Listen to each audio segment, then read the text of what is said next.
Subscribe करें हमारा YouTube channel और देखिए हर हफ्ते एक दिल दहला देने वाली horror story. Bell icon press करना ना भूलें।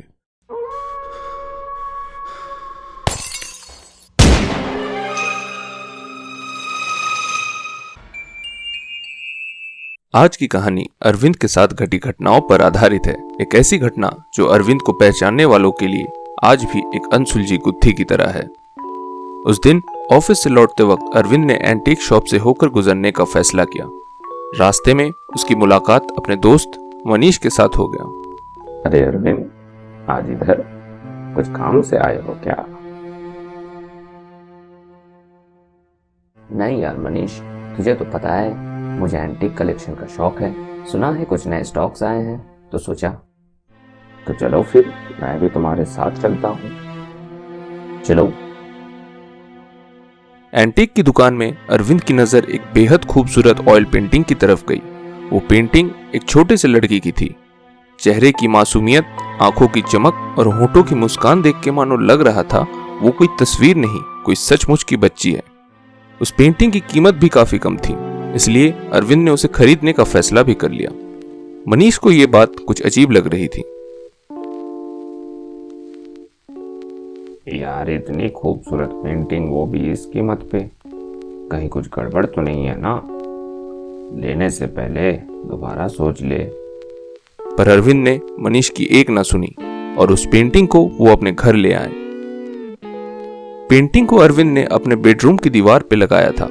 उस रात को वो अपने बिस्तर में लेटकर पेंटिंग को निहार रहे थे। वे मन ही मन उस पेंटिंग की तारीफ कर रहे थे। इन सब के बीच वो कब सो गए उन्हें खुद को भी पता नहीं चला। अरविंद गहरी नींद में थे जब अचानक किसी आवाज ने उन्हें जगा दिया।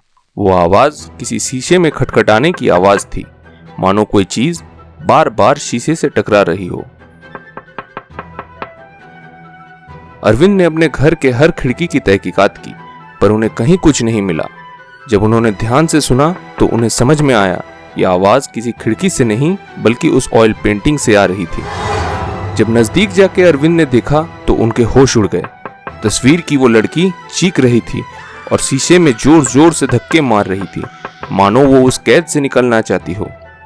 इससे पहले कि अरविंद कुछ समझ पाते, वो पेंटिंग दीवार से सीधा जमीन पे आ गिरा। जोरों की आवाज के साथ चारों तरफ उस पेंटिंग के टूटे शीशे बिखर गए। अरविंद ने अपने आप को संभाला और जमीन से उस तस्वीर को उठा लिया।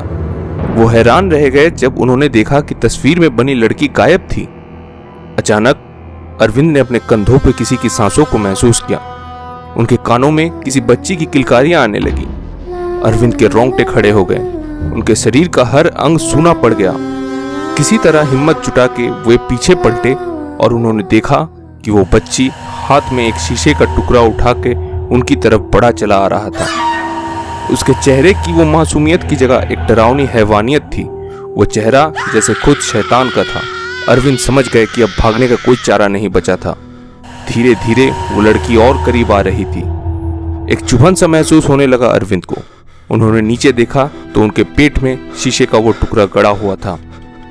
उनके कपड़े खून से भीग चुके थे और जख्म से अब खून जमीन पर टपक रहा था। वो लड़की उनके ठीक सामने वही पुरानी मुस्कान और चेहरे की वो मासूमियत लिए खड़ी थी। अरविंद का दम घुटने लगा।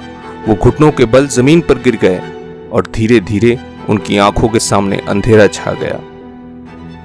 अगर आपको हमारी कहानी पसंद आए तो इसे अपने दोस्तों और फैमिली के साथ भी शेयर करें।